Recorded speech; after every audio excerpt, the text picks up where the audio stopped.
मैं भारतीय सेना के उन वीर जवानों को सैल्यूट करता हूं जिन्होंने अपने अदम्य साहस, पराक्रम और शौर्य से दुश्मन को धूल चटाने का काम किया। और जब मैं उनको याद कर रहा हूं,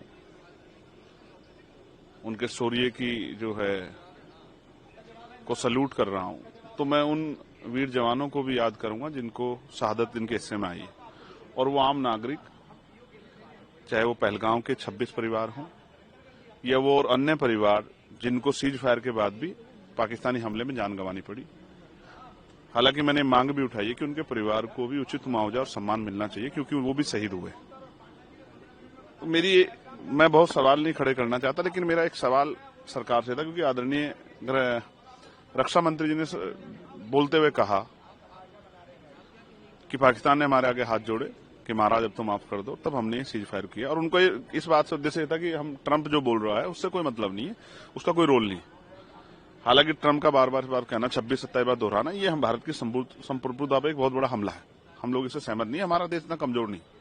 और मैं आपके चैनल के माध्यम से कह रहा हूं कि हम प्रथम और अंत्य भारतीय हैं, और हम भारत की अस्मिता पर अगर आंच आएगी तो खून का कतरा कतरा लौटा देंगे, लेकिन अपने देश के सम्मान को कमजोर नहीं होने पड़ देंगे। हमारा राजनीतिक विरोध हो सकता है, वैचारिक विरोध हो सकता है, लेकिन फिर भी हम सरकार के साथ खड़े रहे, प्रधानमंत्री जी के साथ खड़े रहे, क्योंकि देश को एकजुट रहना था और ये जिम्मेदारी थी सबकी।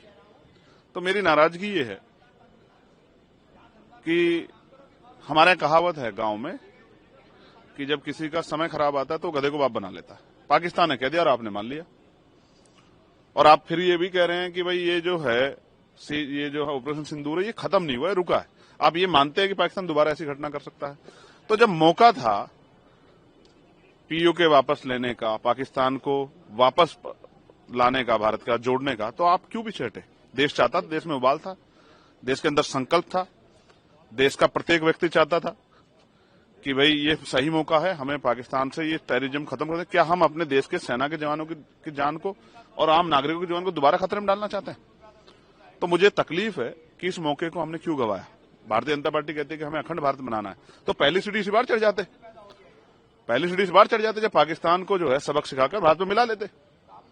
हो सकता है मोदी जी जो है वो उस रात के बाद जो है वो पाकिस्तान के प्रधानमंत्री हो जाते और रक्षा मंत्री जी भी पाकिस्तान के रक्षा मंत्री हो जाते। लेकिन ये जो अंत समय पे सीज फायर हुआ, इससे लोगों के अंदर, वो किसी पार्टी के वोटर रहे हों, ये तकलीफ थी कि हम दोबारा अपने किसी व्यक्ति की जान नहीं खोना चाहते, ना सेना के जवान की और ना ही आम नागरिक की। इसलिए हम इस टेररिज्म से मुक्ति चाहते हैं।